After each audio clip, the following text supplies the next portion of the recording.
இந்த பதிவை கேட்டுக்கொண்டிருக்கும் நல்ல உள்ளங்களுக்கு உங்கள் சுவாமிநாதன் ஜோதிடரின் அன்பான வணக்கங்கள். இன்றைக்கு நம்ம யூடியூப் சேனல்ல உங்கள் வீட்டிற்கு செய்வினை சூன்யம் வைக்கப்பட்டுள்ளதா, இந்த ஒரு செடியை வளருங்க எல்லாமே ஓடிடும், அப்படிப்பட்ட சக்தி வாய்ந்த செடி என்ன என்பதை இந்த பதிவின் மூலம் தெரிந்து கொள்ள போகின்றோம். மக்களே, பதிவுக்குள்ள போறதுக்கு முன்னாடி நம்ம யூடியூப் சேனலை யாரெல்லாம் சப்ஸ்கிரைப் பண்ணுங்க, ஷேர் பண்ணுங்க, லைக் பண்ணுங்க. இப்போ பதிவுக்குள்ள போயிடலாம். வீட்டில் தொடர்ந்து பிரச்சனைகள் வரும்போது நமக்கே சந்தேகம் வந்துவிடும்.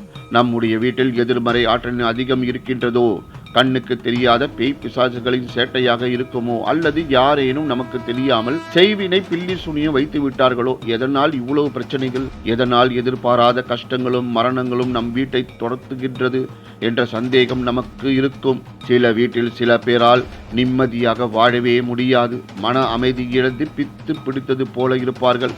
ஆனால் அந்த வீட்டை விட்டு வெளியே வந்துவிட்டால் அவர்களுடைய மனது சாந்தமாகி சாதாரணமாக இருப்பார்கள்.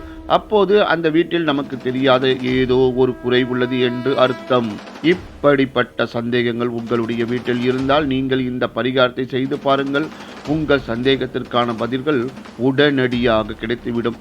குறைந்தது 3 நாட்கள், அதிகபட்சம் 5 நாட்களில் கண்டுபிடித்து விடலாம். ஆம், உடனடியாக வெள்ளை செம்பருத்தி பூ செடியை ஒரு சிறிய தொட்டிலில் இச்செடியை நட்டு உங்கள் வீட்டு வாசலிலும் வைக்கலாம், அல்லது வீட்டுக்குள் சூரிய வெளிச்சம் வரும் இடத்திலும் வைத்து வளர்க்கலாம்.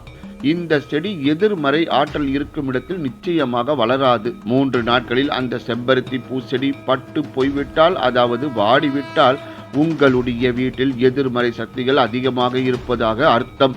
அதிகபட்சம் 5 நாட்கள் கூட இந்த சோதனையை நீங்கள் செய்து பார்க்கலாம். அப்படி அந்த செடியானது வாடாமல் உங்களுடைய வீட்டில் தழைத்து வளரத் தொடங்கிவிட்டால் உங்களுடைய வீட்டில் எதிர்மறை ஆற்றல் எதுவும் இல்லை என்று சொல்லப்பட்டுள்ளது. நம்பிக்கை உள்ளவர்கள் இந்த செடியை வைத்து வீட்டில் கெட்ட சக்தி இருக்கின்றதா இல்லையா என்று சோதித்து பார்த்து கொள்ளுங்கள். உங்களுடைய வீட்டில் இந்த வெள்ளை செம்பருத்தி பூ செடியை வைத்து அது வாடிவிட்டது, உடனே அதனை கண்டு பயப்படக்கூடாது. நாட்டு மருந்து கடையில் கொஞ்சமாக ஓமம் செய்வதற்கான சமித்து குச்சிகள் விற்கப்படும். அந்த சமித்து குச்சிகள் சிறிதளவும், சிவப்பு குன்றின் மணி 1 கைப்பிடி அளவு, மருதாணி விதை 1 கைப்பிடி அளவு, செந்நாயுருவி 1 கட்டு, இந்த பொருட்களை எல்லாம் வாங்கிக் கொள்ளுங்கள். வீட்டில் சாம்பிராணி தூபம் போடுவதற்கான தூபக்கால் வைத்திருப்பீர்கள் அல்லவா, அதில் 1 கட்டி கற்பூரத்தை வைத்துவிட்டு சமைத்து கட்டிகளை போட்டு நெருப்பு மூட்டிவிட்டு அந்த நெருப்பில் சிவப்பு குன்றின் மணி, செந்நாயுருவி, மருதாணி விதை, இந்த பொருட்களை போட்டு புகை மூட்ட வேண்டும்.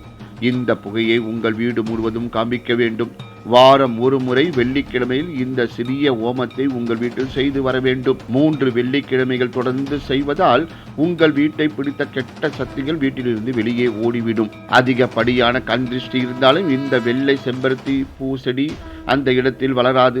உடனே வளர்த்து பாருங்கள், உங்களுக்கே வித்தியாசம் தெரியும். நம்பிக்கை உள்ளவர்கள் நம்பிக்கையோடு செய்யக்கூடிய பரிகாரங்கள் இது. ஏவல் பில்லி சூனியத்தில் எனக்கு நம்பிக்கை கிடையாது என்றால் இந்த பதிவு உங்களுக்கானதல்ல என்று கூறி இந்த சிறப்பான ஆன்மீக பதிவை நிறைவு செய்கிறேன். நன்றி, வணக்கம், வாழ்க வளமுடன்.